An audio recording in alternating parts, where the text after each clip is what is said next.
नमस्कार दोस्तों, मैं आपका दोस्त मोहन सिंह यादव आपका स्वागत करता हूं अपने YouTube channel chemistry bye Mohan sir पर। सब्सक्राइब करें मेरे चैनल को और बेल आइकन भी दबाएं जिससे आपको केमिस्ट्री से रिलेटेड वीडियो सबसे पहले मिलें।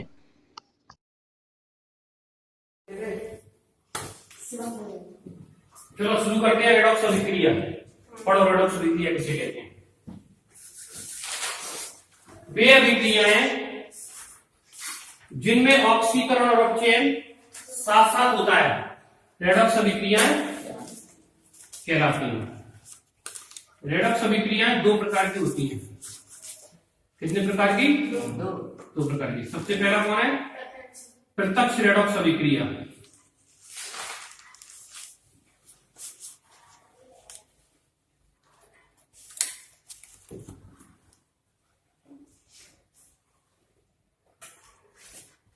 किसे कहते हैं प्रत्यक्ष रेडॉक्स अभिक्रिया? जब ऑक्सीकरण और अपचयन दोनों क्रियाएं एक ही पात्र में होती हैं तब उसे प्रत्यक्ष रेडॉक्स अभिक्रिया कहते हैं। जैसे कि हम एक पात्र लेते हैं और उस पात्र में कॉपर सल्फेट का विलयन भरते हैं और कॉपर सल्फेट का विलयन भरने के बाद उसमें एक जिंक की रोड को डुबो कर रखते हैं। तो कुछ समय पश्चात हम क्या देखते हैं कि जिंक की छड़ से जिंक धातु अपने 2 इलेक्ट्रॉन त्याग कर कहां आ जाती है? विलयन में आ जाती है। जैसे कि CuSO4 का विलयन है किसमें? पात्र में। जब CuSO4 के विलयन में हम जिंक की छड़ को डुबो देंगे तो हम क्या देखेंगे कि ये CuSO4 जो है 2 आयनों में टूट जाएगा। Cu2 पॉजिटिव में और SO4 2 नेगेटिव में टूट जाएगा। अब जिंक आयन क्या करेगा? जिंक धातु क्या करेगी? अपने 2 इलेक्ट्रॉन त्याग करके किसको दे देगी? Cu को दे देगी और Cu किस में कन्वर्ट हो जाएगी? धातु के रूप में। अभी किस रूप में है वो? आयन के रूप में। जिंक धातु ने क्या किया? अपने 2 इलेक्ट्रॉन किसको दे दिए? Cu2 पॉजिटिव आयन को दे दिए और वो धातु के रूप में परिवर्तित हो गई। ये किस रूप में आ गई? ये आ गई अपने Zn2 पॉजिटिव आयन के रूप में। और फिर धीरे धीरे हमने क्या देखा? Zn2 पॉजिटिव में SO4 नेगेटिव से क्रिया कर ली तो काय का विलयन बन गया? ZnSO4 का विलयन बन गया। और ये सारी की सारी कॉपर जो थी वो किस रूप में आ गई? धातु के रूप में कन्वर्ट हो गई। और ये सारी की सारी जो जिंक धातु थी जो छड़ के रूप में थी, ठोस रूप में थी, अब वो विलयन के रूप में पहुंच गई। और इस प्रकार से हम देखेंगे कि इस प्रत्यक्ष रेडॉक्स अभिक्रिया के द्वारा धीरे धीरे जिंक धातु का क्षय होने लगता है और जिंक धातु खत्म होने लगती है। और वो किस रूप में आ गई? ZnSO4 विलयन के रूप में आ गई। और विलयन में जो कॉपर आयन मौजूद थे वो इलेक्ट्रॉन लेकर के जिंक धातु से 2 इलेक्ट्रॉन लेकर के अवक्षेपित हो गए ठोस रूप में। अगला क्या है? अप्रत्यक्ष अभिक्रिया। अप्रत्यक्ष अभिक्रिया का साक्षात उदाहरण है विद्युत रासायनिक सेल। विद्युत रासायनिक सेल। इस सेल में हम पढ़ेंगे कि दोनों अभिक्रिया, ऑक्सीकरण अभिक्रिया और अपचयन अभिक्रिया दोनों अलग अलग पात्रों में होगी। तो सबसे पहले हम इसका वर्णन समझ लेते हैं कि विद्युत रासायनिक सेल में है क्या। विद्युत रासायनिक सेल में हमको दिख रहे हैं 2 पात्र। एक पात्र में हमने भरा है ZnSO4 का विलयन और दूसरे पात्र में हमने भरा है CuSO4 का विलयन।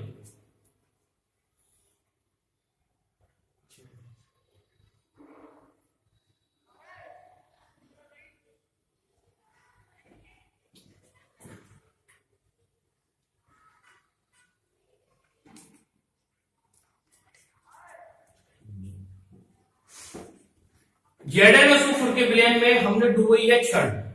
किस धातु की? जिंक धातु की। जिस धातु का विलयन है उसी धातु की छड़ है।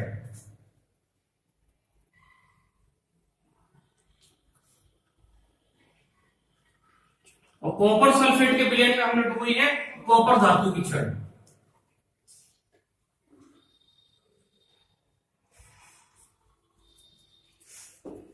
चलिए, और इन दोनों को हमने एक कॉपर तार की सहायता से जोड़ा है। ये क्या है हमारा कॉपर तार, कॉपर वायर, और इन दोनों के बीच में हमने एक स्विच भी लगाया है बंद चालू करने के लिए। हम जब चाहे विद्युत धारा को रोक सकते हैं और जब चाहे चालू कर सकते हैं। तो ये हमारा क्या है, स्विच। और विद्युत धारा के वोल्ट मापने के लिए हमने क्या लगाया, बीच में एक वोल्ट मीटर लगाया है जिसे हम गैल्वेनोमीटर भी कहते हैं।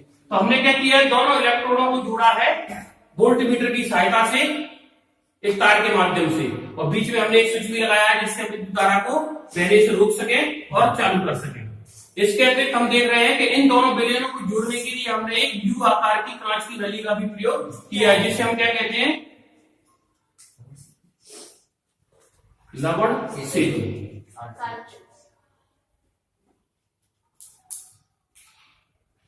और इस लवण सेतु के अंदर हमने भरा हुआ है विद्युत अपघट्य का विलयन, एक ऐसा विद्युत अपघट्य जो अक्रियाशील हो, जैसे कि KCl, जैसे कि KCl, K2SO4 आदि का विलयन भरा हुआ है। चलिए समझ में आ गया। तो ये तो था हमारा विद्युत रासायनिक सेल का चित्र, जिसमें हम देख रहे हैं दो पात्र लिए हैं, दोनों पात्रों में ZnSO4 का विलयन भरा हुआ है, और दोनों पात्रों में ZnSO4 के विलयन में जिंक की छड़ को और कॉपर CuSO4 के विलयन में हमने कॉपर की छड़ को डुबोया है, और इन दोनों माध्यमों को बाह्य परपथ के रूप में हमने कॉपर तार की सहायता से जोड़ा है जिससे विद्युत धारा इस तरीके से जा सके, और हमने आंतरिक परपथ के रूप में हमने एक लवण सेतु का प्रयोग किया हुआ है जिसमें हमने बनाया KCl या K2SO4 का सांद्र विलयन, जिसे कैसे बनाया हमने जिलेटिन के साथ मिक्स करके एक पेस्ट जैसा बना करके इसमें भर दिया है। ये पेस्ट इसमें न चलाया इसलिए हमने इसको रुई से भी बंद कर दिया है, ग्लास वूल से।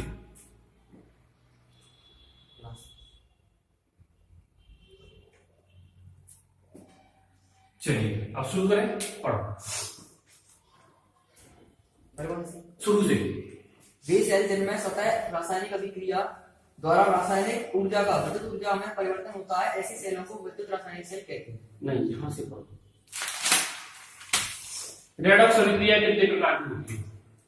रेडॉक्स अभिक्रिया को दो वर्गों में बांटा गया है। नंबर 1 प्रत्यक्ष अभिक्रिया, जब ऑक्सीकरण अपचयन दोनों क्रियाएं एक ही पात्र में संपन्न होती हैं तब ऐसी अभिक्रिया को प्रत्यक्ष रेडॉक्स अभिक्रिया कहते हैं। हाँ, जब दोनों अभिक्रियाएं ऑक्सीकरण और अपचयन हमें एक ही पात्र में देखने को मिलती हैं तब उन्हें हम कहते हैं अप्रत्यक्ष रेडॉक्स अभिक्रिया, सॉरी प्रत्यक्ष रेडॉक्स अभिक्रियाएं। लेकिन इन अभिक्रियाओं का कोई ज्यादा विशेष बेनिफिट नहीं है, लेकिन अप्रत्यक्ष रेडॉक्स अभिक्रिया का काफी बेनिफिट है। क्यों? क्योंकि हम इससे विद्युत धारा प्राप्त कर सकते हैं। जिसमें इलेक्ट्रॉन अपचायक पदार्थ से ऑक्सीकरण पदार्थ में स्थानांतरित हो जाते हैं। किसमें? प्रत्यक्ष अभिक्रिया में। हाँ, इलेक्ट्रॉन तो प्रत्यक्ष हो चाहे अप्रत्यक्ष हो, कहां से जाएंगे? अपचायक पदार्थ से हमेशा ऑक्सीकरण पदार्थ की ओर ही जाएंगे। उदाहरण, जिंक की छड़ को कॉपर सल्फेट के विलयन में डुबोने पर जिंक से इलेक्ट्रॉनों का स्वतः ही कॉपर की ओर स्थानांतरित होगा। हाँ, समझ में आया ना? अब मुझे ये बताइएगा कि जिंक धातु कैसे है अपचायक, बताइए, तुम बताओ। जिंक धातु को हमने कॉपर सल्फेट के विलयन में डुबोया तो हमने कहा कि जिंक धातु अपचायक है, कैसे?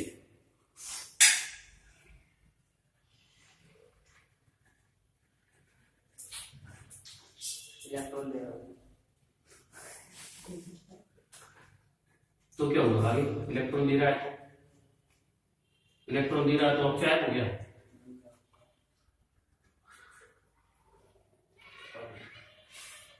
चलिए तुम बताइए। यहाँ CuSO4 लेयर में Cu2+ बनना है तो वो Cu2+ को जिंक 2 इलेक्ट्रॉन दे रहा है जिससे Cu2+ का अपचयन संभव हो रहा है। उसका अपचयन संभव हो रहा है जिंक के कारण, इसलिए वो अपचायक। यस, जिंक धातु यहाँ क्या कर रहा है? 2 इलेक्ट्रॉन Cu2 पॉजिटिव को दे रहा है, और देने वाला हमेशा ऑक्सीकरण कहलाता है। यहाँ क्या देख रहा है? जिंक धातु 2 इलेक्ट्रॉन दे रहा है, और जिंक धातु का इलेक्ट्रॉन को देना, इलेक्ट्रॉन का देना क्या कहलाता है? ऑक्सीकरण कहलाता है। और जो इन इलेक्ट्रॉनों को ग्रहण करेगा अपचयन कहलाता है, यानी कि इलेक्ट्रॉनों का ग्रहण करना अपचयन कहलाता है। तो अपचयन क्रिया किसके कारण हो रही है? जिंक धातु के कारण। कौन उत्तर है? जिंक धातु। क्यों? क्योंकि जिंक धातु 2 इलेक्ट्रॉन दे रहा है। तभी अपचयन की क्रिया पॉसिबल हो रही है। इसलिए यहाँ जिंक कौन है? अपचायक। तो इस क्रिया में इलेक्ट्रॉन हमेशा अपचायक से ऑक्सीकारक की ओर जाते हैं। नंबर 2, अप्रत्यक्ष रेडॉक्स अभिक्रिया। जब ऑक्सीकरण और अपचयन दोनों क्रियाएं अलग अलग पात्रों में होती हैं तब ऐसी अभिक्रिया को अप्रत्यक्ष रेडॉक्स अभिक्रिया कहते हैं, जिसमें इलेक्ट्रॉनों का स्थानांतरण अपचायक पदार्थ से ऑक्सीकरण पदार्थ की ओर चालक तार द्वारा अप्रत्यक्ष रूप से होता है। हाँ, यहाँ हम देख सकते हैं कि एक विलयन में हमने जिंक धातु की छड़ को रखा है और दूसरे विलयन में हमने कॉपर धातु की छड़ को रखा है। और इन दोनों में यदि हम देखें तो हम ये देखते हैं कि जब इन दोनों इलेक्ट्रॉनों को तार की सहायता से जोड़ दिया जाता है तो इलेक्ट्रॉनों का अभिगमन हमेशा जिंक धातु की छड़ से कॉपर धातु की छड़ की ओर होता है। इसका मतलब यहाँ क्या है? जिंक धातु की छड़ इलेक्ट्रॉन दे रही है और कॉपर धातु की छड़ इलेक्ट्रॉन को ग्रहण कर रही है। तो यहाँ चूंकि जिंक धातु की छड़ विद्युत रासायनिक सेल में जिंक धातु की छड़ इलेक्ट्रॉन को दे रही है, इसका मतलब जिंक धातु का यहाँ क्या हो रहा है? ऑक्सीकरण। मैं लिख रहा हूं यहाँ कि जिंक धातु का ऑक्सीकरण हो रहा है। क्यों? क्योंकि इलेक्ट्रॉनों की दिशा क्या है? ये इलेक्ट्रॉन की दिशा हम देख रहे हैं कि लेफ्ट से राइट की ओर है, यानी कि ऑक्सीकारक से अपचायक की ओर है। तो यहाँ क्या हो रहा है? अपचयन हो रहा है। क्यों? क्योंकि कॉपर धातु की छड़ उन दो इलेक्ट्रॉनों को ग्रहण कर रही है। इस अभिक्रिया के फलस्वरूप विद्युत ऊर्जा उत्पन्न होती है। इसको दोबारा पढ़ो। जब ऑक्सीकरण और अपचयन दोनों क्रियाएं अलग अलग पात्रों में होती हैं तब ऐसी अभिक्रियाओं को अप्रत्यक्ष रेडॉक्स अभिक्रिया कहते हैं। समझ में आ गया? क्योंकि यहाँ हम देख रहे हैं इस पात्र में ऑक्सीकरण की क्रिया हो रही है क्योंकि यहाँ से इलेक्ट्रॉन क्या ले जा रहे हैं, और इस पात्र में अपचयन क्रिया हो रही है क्योंकि यहाँ पर इलेक्ट्रॉन ग्रहण किए जा रहे हैं। तो यहाँ दोनों चीजें रेडॉक्स अभिक्रिया के दोनों अर्ध अभिक्रिया अलग अलग पात्र में हो रही है। आगे इसमें इलेक्ट्रॉनों का स्थानांतरण अपचायक पदार्थ से ऑक्सीकारक पदार्थ की ओर चालक तार द्वारा अप्रत्यक्ष रूप से होता है। अब यहाँ देखिएगा, हम देख रहे हैं जिंक धातु का ऑक्सीकरण हो रहा है और जिसका ऑक्सीकरण हो रहा है कौन कहलाता है? अपचायक कहलाता है। क्यों कहलाता है अपचायक? क्योंकि यहाँ हम देख रहे हैं कि कॉपर धातु का क्या हो रहा है? अपचयन हो रहा है। और अपचयन क्रिया के लिए जो इलेक्ट्रॉन प्रदान करते हैं वो अपचायक कहलाते हैं, और ऑक्सीकरण क्रिया के लिए जो इलेक्ट्रॉन ग्रहण करते हैं वो ऑक्सीकारक कहलाते हैं। तो यदि हम देखें तो यहाँ कॉपर धातु की छड़ क्या है? ऑक्सीकारक। यहाँ कॉपर धातु की छड़ ऑक्सीकारक है क्योंकि वो ऑक्सीकरण की क्रिया को संपन्न कर रही है, और यहाँ जिंक धातु की छड़ एक अपचायक है क्योंकि वो अपचयन क्रिया को संपन्न कर रही है। इस अभिक्रिया के फलस्वरूप विद्युत ऊर्जा उत्पन्न होती है। हाँ, जब इस प्रकार का पूरा प्रक्रिया अपना कंप्लीट हो जाता है तो हम देखते हैं कि इस प्रकार एक सेल तैयार हो जाता है जिससे हम विद्युत ऊर्जा को प्राप्त कर सकते हैं, क्योंकि जब इलेक्ट्रॉनों का आगमन होगा तो विद्युत ऊर्जा प्रवाहित होगी। उदाहरण विद्युत रासायनिक सेल। हाँ, जिसका उदाहरण हम देख रहे हैं विद्युत रासायनिक सेल। अगला क्वेश्चन, विद्युत रासायनिक सेल का नामांकित चित्र बनाते हुए संरचना एवं कार्यविधि का वर्णन करिए। चलिए, अब हम पहले संरचना देख लेंगे। चित्र तो हमने बनाई दिया है, अब इसका संरचना को देखेंगे और संरचना को देखने के बाद उसकी क्रियाविधि का अध्ययन करेंगे। तो पहले मैं फंडामेंटल थोड़ा सा फॉर्मेलिटी रूप में समझा देता हूं तो होता क्या है। देखिएगा, यहां हम देख रहे हैं कि इस पात्र में Zn-SO4 का विलयन भरा हुआ है। ठीक है, जिंक धातु की छड़ सबसे पहले क्या करेगी, जब हम इस परपथ को जोड़ देंगे तो जिंक धातु अपने दो इलेक्ट्रॉन त्याग कर Zn2 पॉजिटिव आयन के रूप में विलयन में चली जाएगी। जब ये Zn2 पॉजिटिव आयन नहीं थे तब इसमें काय का विलयन भरा हुआ था? राइट, Zn-SO4 का विलयन भरा हुआ था। और Zn-SO4 का विलयन कैसा था? उदासीन। क्यों भाई? Zn-SO4 का विलयन क्यों था? उदासीन था। क्यों था? क्योंकि यदि Zn-SO4 यदि दो आयनों में भी टूट जाएगा तो जितने धन आयन होंगे उतने SO4 टू नेगेटिव आयन ही बनेंगे। तो धन आयनों और ऋण आयनों की संख्या इस क्रिया के शुरू होने से पहले, किस क्रिया के? जिंक धातु के छड़ द्वारा दो इलेक्ट्रॉन को त्यागने से पहले हम देख रहे थे कि इस पात्र में Zn-SO4 मौजूद है और वो टूटेगा भी तो Zn-SO4 टू नेगेटिव में और SO4 Zn-SO4 टू पॉजिटिव में और SO4 टू नेगेटिव में टूटेगा। और हम यहाँ देख रहे हैं कि भले ही टूट जाए वो, लेकिन उस विलयन में धन आयन और ऋण आयनों की संख्या बराबर होगी, इसलिए वो विलयन कैसा है? उदासीन है। ठीक इसी प्रकार से हम यहाँ देख रहे हैं कि CuSO4 का विलयन है वो भी किस रूप में टूटेगा, Cu2 पॉजिटिव में और SO4 2 नेगेटिव में, भले ही टूट जाए फिर भी उसका विलयन कैसा रहेगा, उदासीन। तो हम यहाँ देख रहे हैं कि ये विलयन उदासीन है। और जैसे ही हमने स्विच चालू किया तो इलेक्ट्रॉन का प्रवाह होने लगा। लेकिन इस सेल की क्रिया के लिए एक नियम सबसे पहले जरूरी है कि ये जो दोनों विलयन भरे हुए हैं इन दोनों विलयनों का हमेशा उदासीन रहना बहुत जरूरी है, क्योंकि यदि विलयन ये उदासीन नहीं रहे और इस विलयन में धन आयनों की संख्या बढ़ती रही, इस विलयन में ऋण आयनों की संख्या बढ़ती रही, तो कुछ समय पश्चात हम क्या देखेंगे कि ये विद्युत धारा का प्रवाहित होना रुक जाएगा।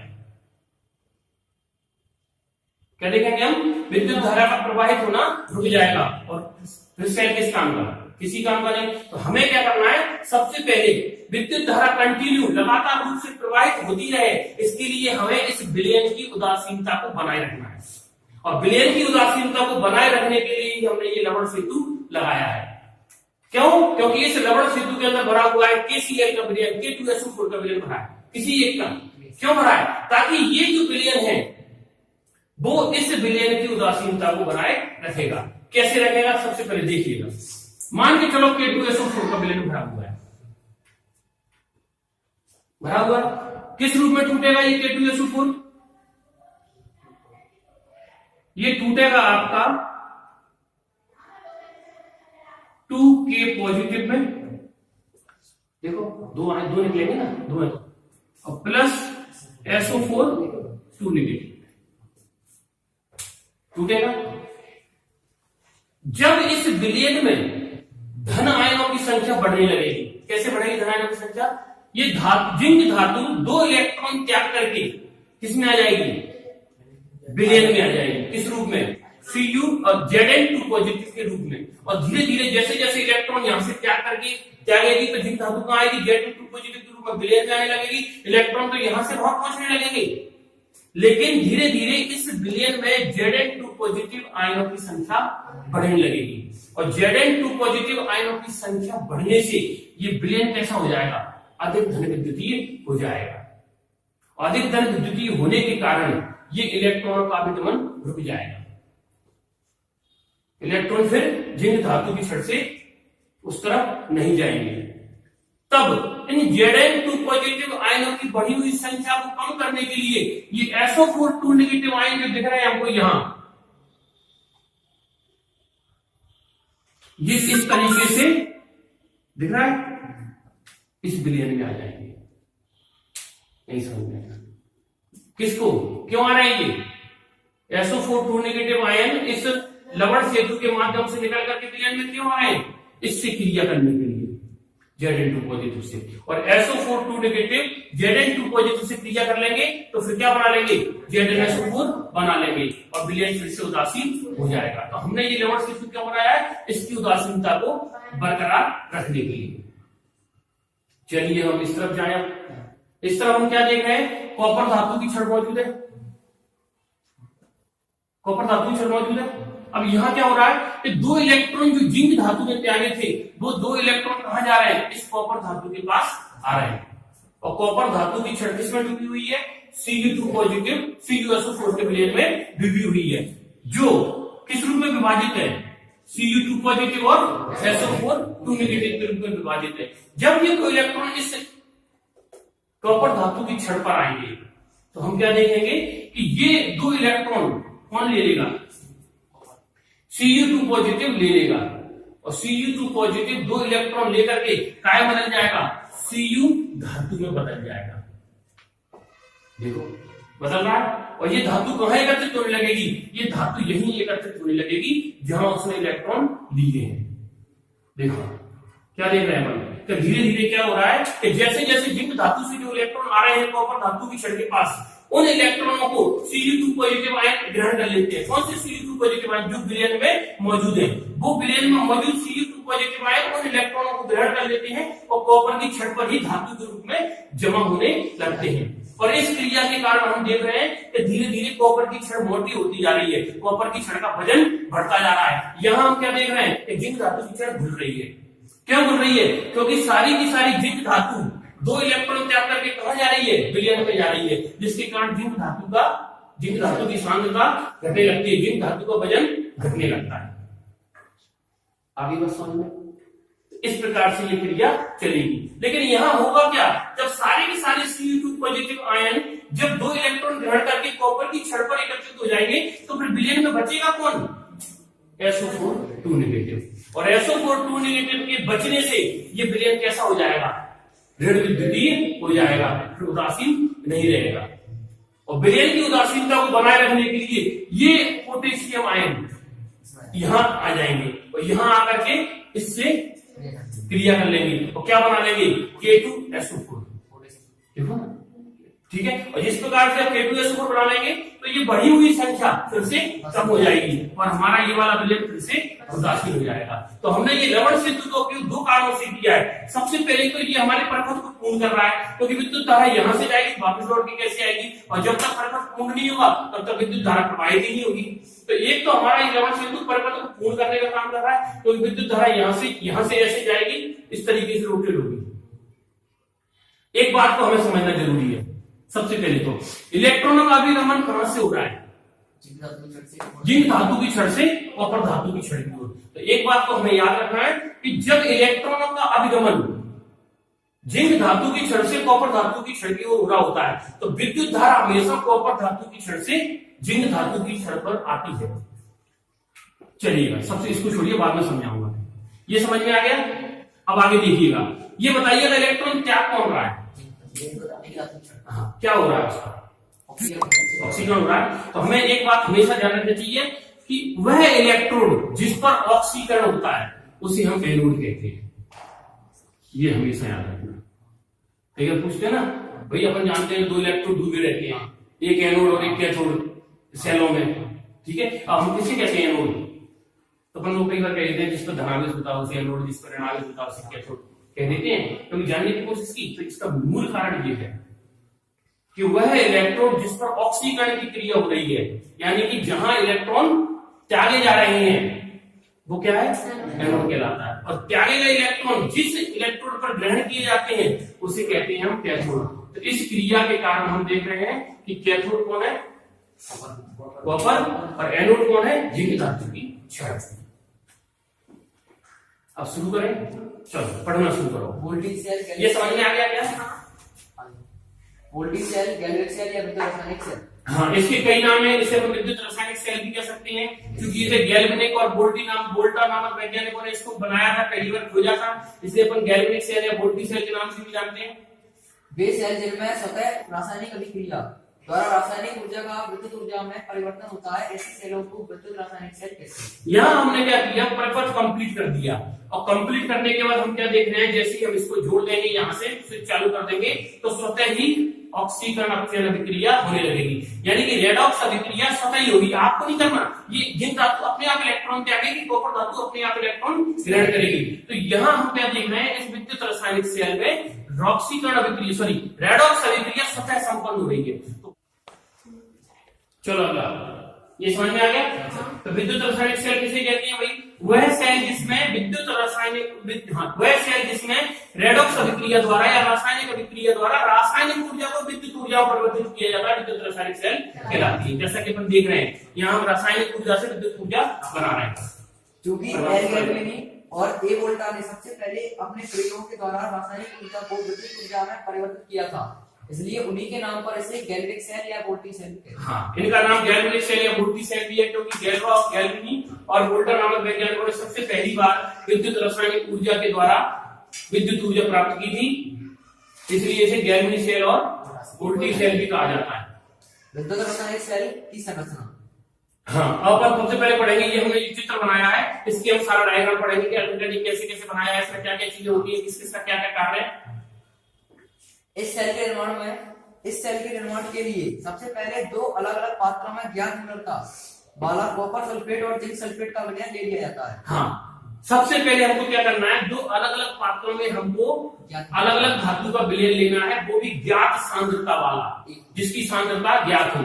यहाँ हमको पता है कि ये 1 मोल प्रति लीटर सांद्रता वाला विलयन है, यानी कि 1 लीटर में 1 मोल जिंक सल्फेट घुला हुआ है, 1 मोल प्रति लीटर। यदि मान के चलो इस वाले पात्र में 5 लीटर घुला हुआ है क्या ZnSO4, तो फिर कितने मोल होंगे इसमें? 5 मोल। नहीं समझ में आया? अब उसको बोला जाएगा 1 मोल प्रति लीटर। तो यहाँ हम क्या लेंगे, हमें सबसे पहले यहाँ चाहिए कॉपर सल्फेट और जिंक सल्फेट और कॉपर सल्फेट का विलयन कैसा चाहिए हमको? ज्ञात सांद्रता वाला, जिसकी सांद्रता हमको ज्ञात हो। इसलिए हम यहाँ क्या ले रहे हैं, सबसे पहले हम 1 मोल प्रति लीटर सांद्रता वाला विलयन इसमें भर रहे हैं। अब आपको 5 लीटर भरना है, 6 लीटर भरना है, अपनी इच्छा से भर सकते हो, लेकिन वो उसकी सांद्रता कितनी है? 1 मोल प्रति लीटर, यानी कि 1 लीटर में 1 मोल घुला हुआ है। अब जिंक सल्फेट के विलयन में जिंक की रॉड या छड़ और कॉपर सल्फेट के विलयन में कॉपर की रॉड दबाकर एक गैल्वेनोमीटर की सहायता से गैल्वेनोमीटर से होते हुए कॉपर तार की सहायता से इन दोनों छड़ों को जोड़ दिया जाता है। हाँ, देखिएगा हम देख रहे हैं कि अब इस विलयन में हमने क्या किया है, जिंक सल्फेट के विलयन में जिंक की छड़ और कॉपर सल्फेट के विलयन में कॉपर की छड़ को डुबोकर गैल्वेनोमीटर की सहायता से हाँ कॉपर तार से होते हुए हमने इन दोनों इलेक्ट्रोडों को जोड़ दिया है। इन दोनों छड़ों को ही हम इलेक्ट्रोड कहते हैं। हाँ, ये दोनों छड़ जो कॉपर के विलयन में डूबी हुई है, इन छड़ों को ही हम इलेक्ट्रोड कहते हैं, छड़ कह लो। इसके पश्चात दोनों बीकरों में भरे हुए विलयनों को लवण सेतु के द्वारा जोड़ देती है। हाँ, इसके अलावा हमने क्या किया है, इन दोनों विलयनों को एक लवण सेतु की सहायता से भी जोड़ा है। यहाँ तो हमने जोड़ा ही है तार की सहायता से, बाह्य परपथ के रूप में हमने किसको यूज किया है? कॉपर के तार को। आंतरिक परपथ के रूप में हमने लवण सेतु को यूज किया है। लवण सेतु क्या है? जो कि वास्तविकता में एक उल्टी यू आकार की कांच की नली होती है। ये अपन को दिख ही रहा है, यू आकार की नली है, कांच की है, उल्टी है, जिसमें अक्रियाशील विद्युत अपवर्तयों KCl, KNO3, NH2Cl या K2SO4 का विलयन बना होता है। हाँ, यहाँ हमने किसको भर दिया है? अक्रियाशील विद्युत अपवर्तयों KCl, KNO3, NH4Cl, K2SO4 का जेली के समान सांद्र विलयन बनाकर भर दिया जाता है। हाँ, तो यहाँ हमने क्या किया, अक्रियाशील K2SO4 का KCl का सांद्र विलयन जिलेटिन के साथ या आधार के साथ मिला करके बढ़िया गाढ़ा पेस्ट बना के हमने इसमें भर दिया है और ग्लास बूल से दोनों सरों को बंद कर दिया है और नली के खुले हुए दोनों सरों को ग्लास बूल द्वारा पैक कर दिया जाता है। हाँ, पैक कर दिया जाता है।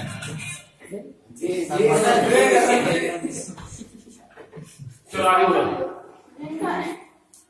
विद्युत रासायनिक सेल की हाँ, अब देखिए अक्रियाशील से मेरा कहने का मतलब ये है कि यदि K2SO4 के उत्पन्न हुए K पॉजिटिव आयन और SO4 नेगेटिव आयन यदि जिंक धातु से क्रिया नहीं भी करेंगे ना, तो वो यहाँ आकर के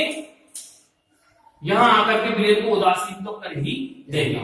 सपोज दैट SO4 नेगेटिव आई और उन्होंने ZnSO4 से क्रिया ही नहीं की, तब भी विलयन उदासीन हो जाएगा। क्यों? क्योंकि धन आयनों की संख्या और ऋण आयनों की संख्या बराबर तो हो ही जाएगी विलयन में, तो विलयन उदासीन हो ही जाएगा, भले ही वो क्रिया करें या ना करें। आगे विद्युत रासायनिक सेल की क्रिया की। विद्युत रासायनिक सेल में वह इलेक्ट्रोड जिस पर ऑक्सीकरण की क्रिया होती है उसे एनोड और जिस पर अपचयन क्रिया होती है उसे ये परिभाषा को अपने दिमाग में हमेशा फिट रखना है, क्योंकि हमेशा आपको कंफ्यूज करेगी। कई प्रकार से क्या होता है कि इसको हम कैथोड कह देते हैं, उसको एनोड कह देते हैं, वो टॉपिक अपन बाद में छेड़ेंगे। पहले तो हमको ये समझना है कि जिस पर ऑक्सीकरण की क्रिया होती है वो एनोड है और जिस पर अपचयन की क्रिया होती है वो कैथोड है। क्योंकि एनोड पर इलेक्ट्रॉनों की अधिकता होती है इसलिए एनोड पर ऋणावेश होता है, जबकि कैथोड पर इलेक्ट्रॉनों की कमी के कारण धनावेश रहता है।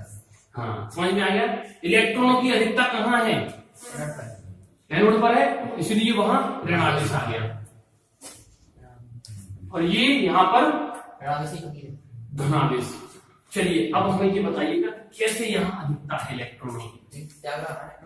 क्योंकि यहाँ भंडारा है, तभी तो वो दे रहा है इलेक्ट्रॉनों को। इलेक्ट्रॉन जा कहां से रहे हैं? जिंक धातु से जा रहा है ना, तो यानी कि इलेक्ट्रॉन की अधिकता जिंक पे है तभी तो दे रहा है वो। तो यहाँ इलेक्ट्रॉन की अधिकता होने के कारण क्या हो रहा है? इस पर ऋणावेश आ रहा है। तो यहाँ चूंकि क्या है, इलेक्ट्रॉनों की कमी है, क्योंकि जितने भी इलेक्ट्रॉन जाते हैं सारे के सारे तो कॉपर Cu2 पॉजिटिव आयन ले लेते हैं, तो इलेक्ट्रॉन रहते ही नहीं है, इसलिए इस पर धनावेश आता है। जब अभिक्रिया शुरू होती है तब इलेक्ट्रॉन जिंक इलेक्ट्रोड से निकलकर कॉपर इलेक्ट्रोड की ओर जाने लगती है। देख रहे हैं हम कि जैसे ही अभिक्रिया शुरू होगी, जब हम इस स्विच को दबाएंगे तो इलेक्ट्रॉन कहां से निकल करके जाने लगेंगे? बिल्कुल। और विद्युत धारा कॉपर इलेक्ट्रोड से जिंक इलेक्ट्रोड की ओर बहना प्रारंभ हो जाती है। हाँ, और विद्युत धारा कहां से? जिंक इलेक्ट्रॉन से कॉपर कॉपर इलेक्ट्रोड से जिंक इलेक्ट्रोड की हो जाएगी विद्युत धारा। विद्युत धारा हमेशा इलेक्ट्रॉन की दिशा के विपरीत रहती है, ये मैं तुम्हें समझाऊंगा। एक चीज समझ लीजिए, सबसे पहले ये समझिएगा कि यहां हम क्या देख रहे हैं, इलेक्ट्रॉन्स जा रहे हैं। सपोज दैट प्रोटॉन जा रहे होते तो क्या होता? तो एक चीज को हमेशा याद रखना है कि प्रोटॉन यदि बाईं ओर से दाईं ओर जा रहे हैं तो विद्युत धारा भी बाईं ओर से दाईं ओर ही जाएगी। यानी कि विद्युत धारा की दिशा और प्रोटॉनों की दिशा हमेशा समान होती है। लेकिन जब इलेक्ट्रॉन्स जा रहे होते हैं बाईं ओर से दाईं ओर, तो हमेशा विद्युत धारा बाईं ओर से दाईं ओर जा रही होती है। यानी कि हमेशा विद्युत धारा की दिशा इलेक्ट्रॉन विपरीत होती है। और सपोज दैट सोचिएगा कि प्रोटॉन भी जा रहे हैं और इलेक्ट्रॉन्स भी जा रहे हैं, नहीं समझ में आ रहा? इलेक्ट्रॉन इस तरफ से जा रहा है और प्रोटॉन इस तरफ से आ रहा है, दोनों क्रियाएं एक साथ चल रही है, नहीं समझ? इलेक्ट्रॉन प्रोटॉन का आदान प्रदान हो रहा है, तब विद्युत धारा किस तरफ से जाएगी? तब भी हमेशा विद्युत धारा उसी तरफ से जाएगी जिस तरफ से प्रोटॉन जा रहे हैं। और हमें ध्यान रखना। और विद्युत धारा कॉपर इलेक्ट्रोड से जिंक इलेक्ट्रोड की ओर बहना प्रारंभ हो जाती है। जिंक की छड़ से इलेक्ट्रॉन निकल जाने के कारण जिंक धातु Zn2 पॉजिटिव आयनों के रूप में परिवर्तित होकर विलयन में चली जाती है। हाँ, यहाँ हम क्या देख रहे हैं कि जिंक धातु ने 2 इलेक्ट्रॉन त्याग करके जिंक धातु काय में आ गई, आयनों के रूप में विलयन में चली गई, और वो त्यागे गए इलेक्ट्रॉन कॉपर तार की सहायता से, जिसके कारण विलयन का सांद्रण बढ़ने तथा जिंक छड़ का वजन घटने लगता है। हाँ, यहाँ हम क्या देख रहे हैं कि जिंक धातु 2 इलेक्ट्रॉन त्याग कर कहां आ रही है, विलयन में आ रही है, जिससे विलयन की सांद्रता बढ़ रही है। लेकिन कॉपर छड़ का वजन जिंक छड़ का वजन कम हो रहा है। तो यहाँ जिंक छड़ का वजन कम होने लगता है और कॉपर और विलयन की सांद्रता बढ़ने लगती है। और जैसे ही इलेक्ट्रॉन यहाँ पहुंच जाएंगे तो हम क्या देखेंगे, कॉपर छड़ का वजन बढ़ने लगता है और विलयन में से चूंकि Cu2 पॉजिटिव आयन कमी हो रही है, इसलिए विलयन की सांद्रता कम होने लगती है। वहीं दूसरी ओर कॉपर सल्फेट के विलयन में उपस्थित Cu2 पॉजिटिव आयन जिंक द्वारा त्यागे गए 2 इलेक्ट्रॉनों को ग्रहण करके कॉपर धातु के रूप में कॉपर की छड़ पर एकत्रित होने लगती हैं या जमा होने लगती है। इसके कारण विलयन का सांद्रण घटने तथा कॉपर की छड़ का वजन बढ़ने लगता है। हाँ, तो ये क्या हुआ, क्योंकि Cu2 पॉजिटिव आयनों ने जिंक द्वारा त्यागे गए इलेक्ट्रॉनों को ग्रहण कर लिया और कॉपर धातु की छड़ पर जमा होने लगी, और धीरे धीरे इसकी मोटाई इस प्रकार से जमा होने से इसकी मोटाई बढ़ने लगेगी और CuSO4 का जो विलयन है वो पतला होने लगेगा, उसकी सांद्रता कम होने लगेगी। अभिक्रिया इस प्रकार है। अभिक्रिया समीकरण लिखा हुआ है, जगह छुड़वाइए, क्या जगह छुड़वाइए, क्या लिखा है बताओ। तो ठीक है, अच्छी बात है, दिखा दिया, तो ये नहीं है। यहाँ हम क्या देख रहे हैं, एनोड पर बाईं ओर देखो, बाईं ओर है, लेफ्ट साइड पर देखो, लेफ्ट साइड पर ही है, यहाँ से देखो इस तरीके से सामने से, ये लेफ्ट है, ये राइट। हाँ, लेफ्ट साइड पर हमने किसको बनाया है, एनोड को बनाया है। और हमेशा याद रखना, जब हम सेल की संरचना बनाएंगे, यदि ध्यान दिलाते हैं, मुझे सेल की संरचना भी बनाना है। सेल बनाते कैसे, ये नीचे हम सेल बनाएंगे, तो सेल की संरचना में हमको ये याद रखना है कि हमको बाईं ओर किसको बनाना है, उस सेल को बनाना है, उस अर्ध सेल को जिस पर ऑक्सीकरण हो रहा है, और दाईं ओर हमको उस सेल को बनाना है जिस पर ऑक्सीकरण हो रहा है। बाईं ओर के इलेक्ट्रोड पर एनोड पर जिंक सॉलिड रूप में है, जो Zn2+ aqueous प्लस 2 इलेक्ट्रॉन है। हाँ, बस वो जिंक धातु क्या कर रही है, 2 इलेक्ट्रॉन त्याग करके जिंक आयन में परिवर्तित हो रही है, ऑक्सीकरण हो रहा है। और दाईं ओर हम देखेंगे, राइट साइड पर क्या देख रहे हैं, कॉपर 2 इलेक्ट्रॉन, बस 2 इलेक्ट्रॉन ग्रहण करेंगे, कॉपर धातु में आपके हो रहा है। कुल अभिक्रिया Zn solid plus Cu2 positive aqueous, बस दोनों को ब्रैकेट में लिख दो भाई, Zn plus Cu2 positive equal to Zn2 positive plus Cu। Question अगला, साल्ट लवण सेतु की कार्य। अब मेन चीज क्या है, इस पूरी रासायनिक अभिक्रिया में सबसे महत्वपूर्ण भूमिका कौन निभा रहा है, लवण सेतु। उसके कार्य पढ़ने से पहले हम इस चित्र के नीचे एक सेल बनाएंगे कि इस सेल को लिखते कैसे रासायनिक भाषा में। चलो लिखना शुरू करो, इसको सेल भी चित्र बनाओगे ना, एक लाइन समझ ली, समझना ज्यादा है।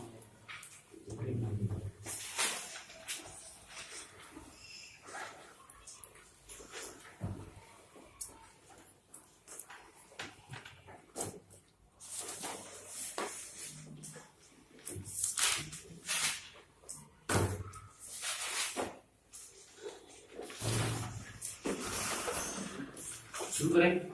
सबसे पहले हम क्या करेंगे, इस विद्युत रासायनिक सेल को बनाने के लिए पहले हमको ये समझना है कि ये जो सेल है एक्चुअल में दो सेलों से मिलकर के बना हुआ है, जिन्हें हम बोलते हैं दो अर्ध सेल, आधे आधे सेल। एक सेल वह है जिस पर ऑक्सीकरण की क्रिया चल रही है, एक सेल वह है जिस पर अपचयन की क्रिया चल रही है। तो हमको कुछ नहीं करना, केवल दो अर्ध सेल बनाना है, एक जागृत और एक बाधक।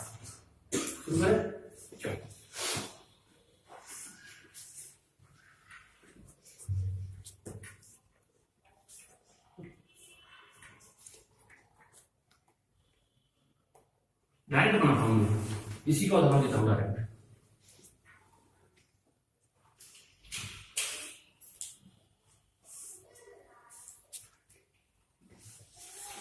चलिए आगे बात समझ में। ये है हमारा एनोड, यहाँ एनोड है, देखो यहां हम लिख सकते हैं नीचे एनोड, या पोस्टर में लिखना चाहो तो अर्ध सेल भी लिख सकते हो।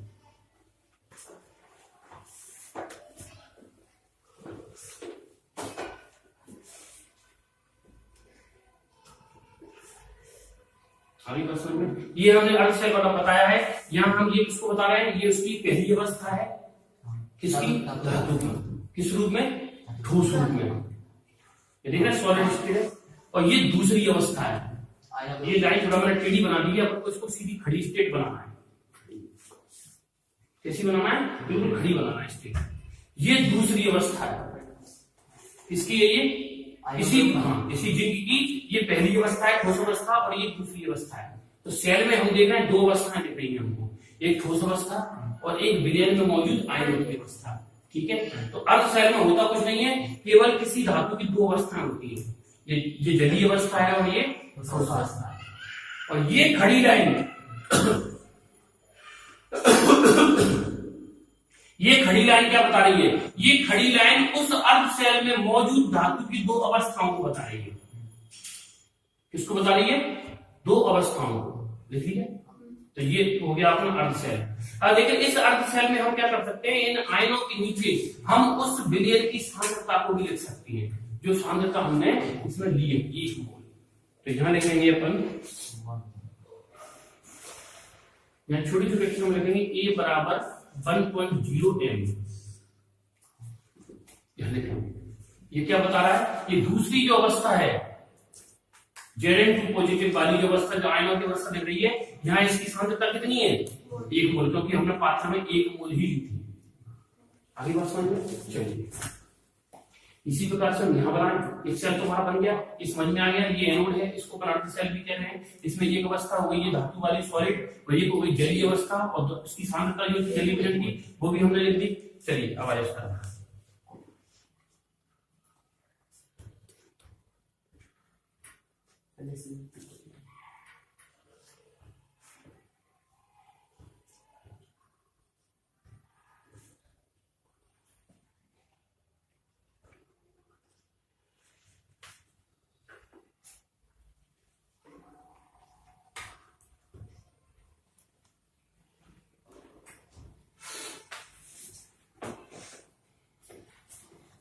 शुरू करें।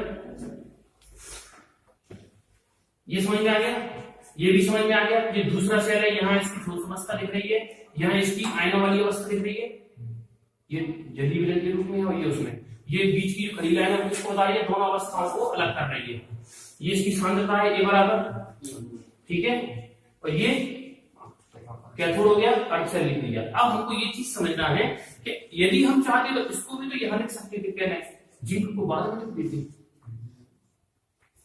नहीं समझ में आया, इसको अपन यहाँ लिख देते और जिंक वाले को वहां लिख देते, ऐसा भी तो कर सकते थे, लेकिन नहीं कर सकते। क्यों? क्योंकि एक नियम होता है सेल की संरचना में कि हमेशा सेल की संरचना में उस अर्ध सेल को पहले लिखा जाता है जिस पर ऑक्सीकरण की क्रिया चल रही हो। तो ऑक्सीकरण की क्रिया किस पे चल रही है, इस पर, इस अर्ध सेल पे। हाँ, तो जिस अर्ध सेल पर ऑक्सीकरण की क्रिया चल रही होती है उसे पहले लिखते हैं, यानी कि बाईं ओर लिखते हैं, और जिस पर अपचयन की क्रिया चल रही है उसे बाद में लिखते हैं, यानी कि दाईं ओर लिखते हैं। ठीक है, चलिए सपोज दैट, सोचिएगा कि यदि इस सेल में लवण सेतु न होता तो हम क्या करते, केवल बीच में 2 डंडी खींचते थे, ये दो डंडे क्या है, ये दो डंडे इन दोनों अर्ध सेलों को अलग करने के लिए लगाया गया है। किसको लगाया गया है? दो सेलों को, दो अर्ध सेलों को अलग करने के लिए लगाया गया है। लेकिन चूंकि यहाँ हम क्या यूज कर रहे हैं, लवण सेतु यूज कर रहे हैं। लवण सेतु में जो पदार्थ यूज कर रहे हैं उस पदार्थ को हमने यहाँ एक डंडा, यहाँ KCl और फिर दूसरा डंडा। तो लवण सेतु को हम कहाँ बनाएंगे? हमेशा दो सेलों के बीच में बनाएंगे। और कहाँ लिखेंगे? उन दो डंडों के बीच में लिखेंगे जिस पदार्थ का हमने लवण सेतु बनाया है। ये सेल है, ये संरचना जहां बनाओगे वहां इसको बनाना है। तुम चाहो तो मैं इसके नियम दिखा सकता हूँ। कितने सौ पढ़ दो, हमें क्या दिक्कत है? लो कितने सौ पढ़ दो, आप जिसको भी लेना चाहो उसको लिख सकते हो।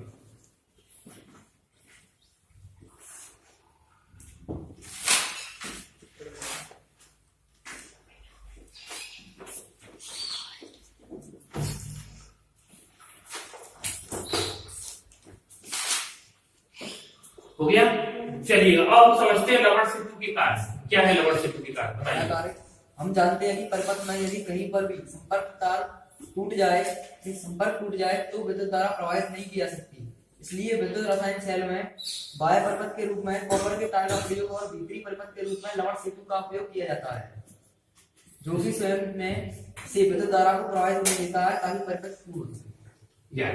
हमने घरों में देखा होगा, घरों में हमारे लाइन बिछी हुई है, ठीक है, और हम देख रहे हैं कि विद्युत धारा यहाँ स्विच से जा रही है और इस उपकरण से होती हुई आ रही है।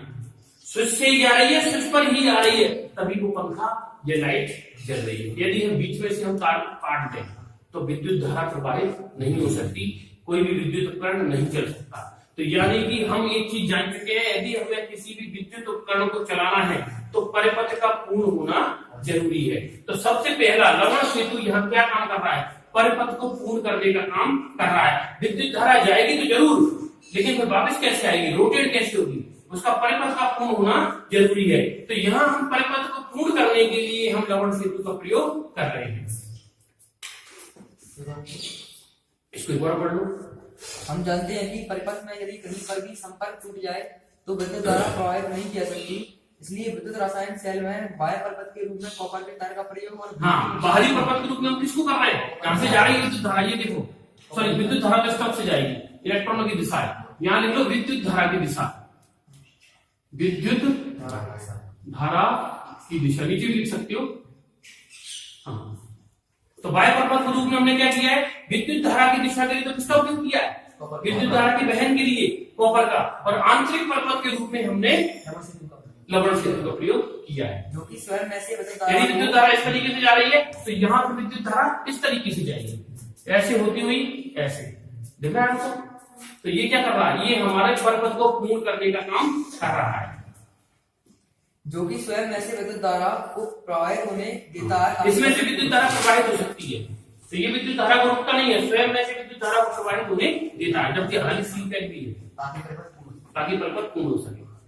नंबर 2, जब जिंक इलेक्ट्रोड से इलेक्ट्रॉन कॉपर इलेक्ट्रोड की ओर जाने लगते हैं तो जिंक इलेक्ट्रोड के चारों ओर Zn2 पॉजिटिव आयनों के बनने के कारण धनावेश बढ़ने लगता है। हाँ, अब हम यहाँ देख रहे हैं कि जिंक धातु क्या कर रही है? इलेक्ट्रॉन को अपने इलेक्ट्रॉन त्याग रही है और Zn2 पॉजिटिव बना रही है। त्यागे गए इलेक्ट्रॉन तो कहाँ जा रहे हैं?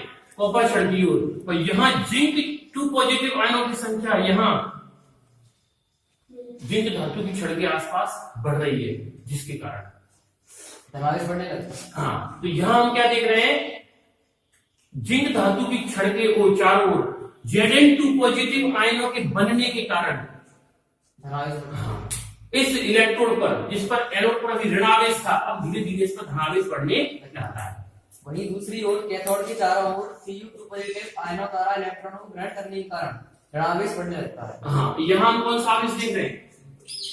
Cu2 पॉजिटिव, यहाँ कौन सा आवेश है? धनावेश है। और यहाँ हम क्या देख रहे हैं? इलेक्ट्रॉनों की संख्या लगातार बढ़ती जा रही है, क्योंकि सारे इलेक्ट्रॉन कहाँ आ रहे हैं? यहाँ। तो कॉपर धातु ये Cu2 पॉजिटिव आयन क्या कर रहे हैं? उस इलेक्ट्रॉन को लेकर के इकट्ठे हो रहे हैं, तो यहाँ क्या हो रहा है? ऋणावेश बढ़ने लगता है। किसका ऋणावेश बढ़ रहा है? ऋणावेश किसका बढ़ रहा है? SO4 2 negative charge. क्यों? क्योंकि सारे के सारे Cu2 पॉजिटिव आयन तो कहां चले गए? इलेक्ट्रॉन ग्रहण करके कॉपर की छड़ पर एकत्रित हो गए, तो विलेन में कौन बचा फिर?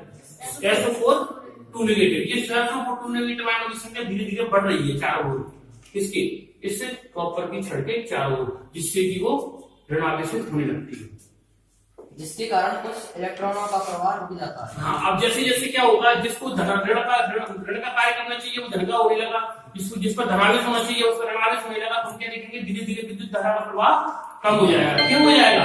क्यों? क्योंकि इलेक्ट्रॉनों का परिवहन भी धीरे धीरे कम हो जाएगा। इलेक्ट्रॉनों के परिवहन के कम होने के कारण विद्युत धारा का परिवहन भी कम होने लगेगा और कुछ समय पश्चात हम देखेंगे कि बंद ही हो जाएगा, इलेक्ट्रॉनों का बहना भी और विद्युत धारा का बहना भी। तब इस घटना को होने से रोकने के लिए या विलयन की उदासीनता को बनाए रखने के लिए साल्ट हाँ, ये घटना क्यों होगी? ये घटना क्यों हुई? क्योंकि हमने देखा कि धीरे धीरे यहाँ धन आयनों की संख्या बढ़ने लगी और इसके चारों ओर ऋण आयनों की संख्या बढ़ने लगी। यदि संख्या न बढ़ती तो शायद ये क्रिया न रुकती। तो हमको क्या करना है, इस बढ़ी हुई संख्या को रोकना है, या धन आयनों की संख्या बढ़ती हुई और ऋण आयनों की बढ़ती हुई संख्या को रोकना है, जिसके लिए हमने किसका यूज किया था, लवण केतु में भरे हुए K2SO4 या KCl के सांद्र विलयन का। साल्ट ब्रिज में पढ़ते थे विद्युत अपवाह्य जैसे KCl के ऋण आयन जिंक सल्फेट के विलयन में पहुंचकर बड़ी हुई Zn2 पॉजिटिव आयन की मात्रा को उदासीन कर देती है।